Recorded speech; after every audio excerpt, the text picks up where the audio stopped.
9 months after the launch of the highly critically acclaimed The Legend of Zelda Breath of the Wild, its highly anticipated story expansion is finally out. Expectations were high, and I was certainly surprised seeing that the rating sits at around 80, which is quite far below the 97 that the title originally had. What I want to do is break down this expansion in detail, as to properly analyze how the rating came to be.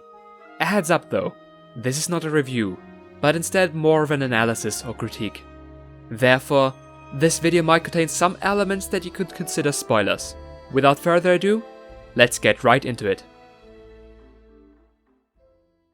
The DLC starts off extremely strong.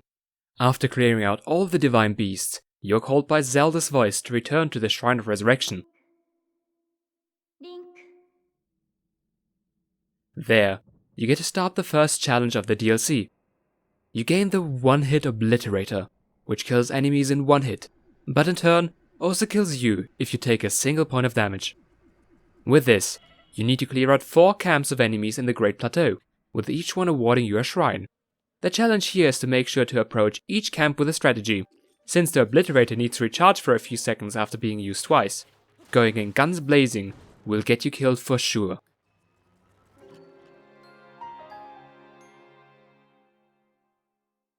However, it is insanely rewarding to be able to clear out the camp without having taken a single hit. You're made to really think about the options that are available to you. Nintendo seems to have taken inspiration from people playing Zelda games with only 3 hearts, which is a very common challenge for experienced players to do. However, one of the biggest reasons the original game got such great reviews is that it fit pretty much any playstyle, and anyone could play the game how they liked it. Limiting players on what they can do won't necessarily make them happy if they prefer the more reckless playstyle in the base game.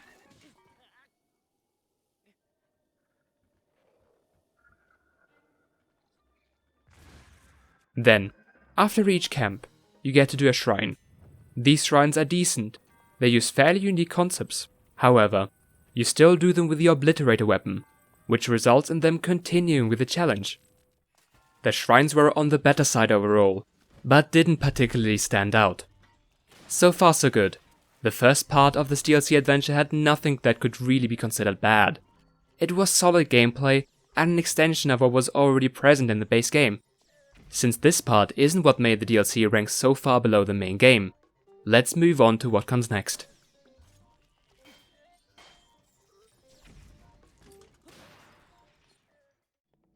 After the obliterator has served its purpose, you return it to its rightful place and unlock 4 new objective markers on the map corresponding to a divine beast each. At every objective marker you go to, you get 3 pictures that show the environment of another small task each. Doing one of these tasks would unlock a shrine, and completing all 3 tasks and shrines in a location would unlock the final challenge of each area. Once you get to one of these 3 points, you should notice the challenge fairly quickly. Let's go through one of them as an example. In the Gerudo Desert, one of the tasks is a fight against a stronger version of the Molduga, the King Molduga. It is pretty much exactly the same fight, but a bit tougher. Fair enough. Next, you get to enjoy a race with a sand seal, where you have to go through goalposts in a set amount of time. And third, you get to revisit the Yiga clan hideout, where you get to do a slightly revamped version of the stealth section again. After you beat each challenge, which are in my opinion fun objectives on their own, a new shrine appears for you to conquer.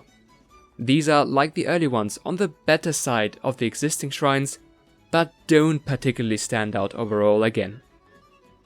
Now, completing all 3 shrines in an area will have you rematch the respective boss of each divine beast with a twist that you only have a certain set of gear and limited ammo available. This makes each fight a challenge, and you really need to know the boss inside out to beat him.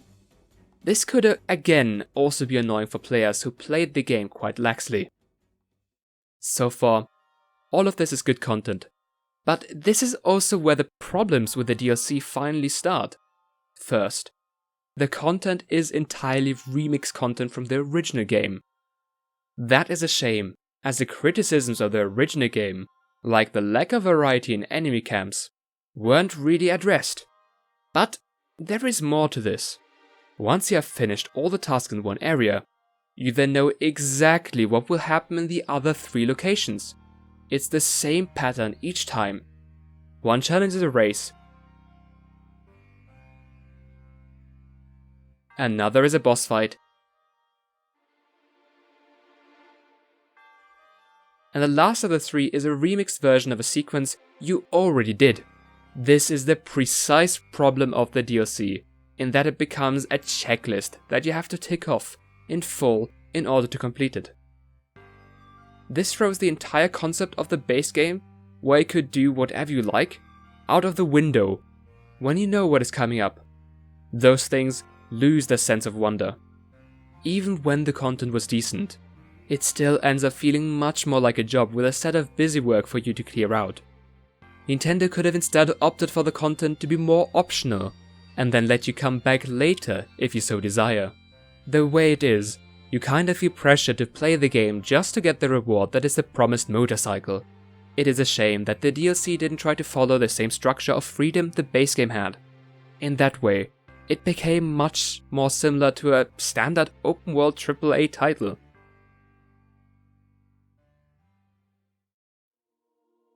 Let's take a quick look into the full dungeon that has been added. Its own unique control, access through the map screen, is a rotating piston, which you can either set to rotate clockwise or anti-clockwise. This leads to some very interesting puzzles, which, while still using elements from the previous ones, innovate enough with a new rotating mechanic to make the dungeon feel fresh and original. The best part about it is the amazing boss fight at the end, which is hard. First, the boss has a ton of health and has you fight him in 4 different phases. Each phase has to be learned and studied if you want to be successful. Failing and trying again to eventually succeed is the big fun with a boss such as this one. Every single one of his attacks has a pattern, which you can avoid and counter once you know it. There is little luck involved, and you can gradually get better at it. This makes the boss hard, but fair, which is the key component to a great boss fight. Overall, its difficulty and length makes it a perfect send-off for the end of the game.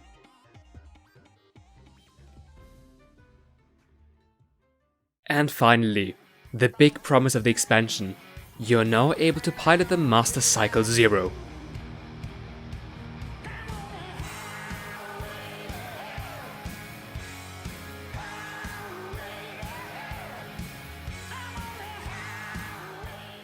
Unfortunately, it really isn't any better than a horse. They have the same exact speed, so getting around isn't any faster than before. Its biggest strength is that you can call it from anywhere, unlike a horse. However, Nintendo has shot themselves in the foot here, as the same expansion also contains horse armor that allows you to summon your horse from anywhere. So, with no speed advantage, and its main advantage also being available to a horse, it becomes a really underwhelming addition. Especially as you have to refuel it regularly with monster parts, you may wonder, why even bother? It does have a few advantages, like having a bit more maneuverability, being able to more easily climb rocky hills and mountains, and cancelling all fall damage. It therefore is particularly useful in uneven terrain, but unfortunately only in this fringe case. Also, there is a lot of missed potential with the motorbike. After you complete the dungeon and get the motorbike, you get the motorbike, and that's it. It could have been so great if further challenges like racetracks all over Hyrule had unlocked at that point. The vast landscape of Hyrule could have really made for some interesting racing experiences and stunt jumps with the Master Cycle, but nothing of that sort exists. I believe this is a huge missed opportunity, and really could have excelled the game further.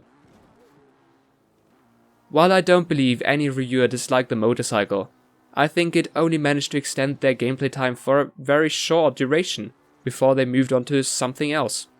Apart from the initial gimmick of a motorbike in a Zelda game, there wasn't anything around to really do with it. Breath of the Wild's expansion is the biggest DLC project by Nintendo so far, and it has unfortunately fallen flat on our expectations. This is due to two reasons. It went against what made the base game great, by forcing you into a certain path and overpromising on its features. One thing that I've yet to mention is it being marketed as a story expansion, but that didn't really happen either. People and critics hope for the story to actually be expanded and added upon, but instead we got more insight into the backstory. This is a subtle but very major difference, as people really wanted to have a glimpse at what happens after the base game finishes. This too must have left a sour taste with the critics. Mind you, overall, it is still fun additional content, and if you have an itch for more Breath of the Wild, it is certainly worth playing. It is far from a must-play though, and that is why it only got an 80 on Metacritic. Hopefully, Nintendo learns from this, so the next DLCs they make can be extra special. Thank you so much for watching this video. I really hope you liked it, and if you did, please consider supporting this channel by giving this video a like, leaving a comment, or also subscribing to our channel. Thank you so much again, and I really hope to see you next time.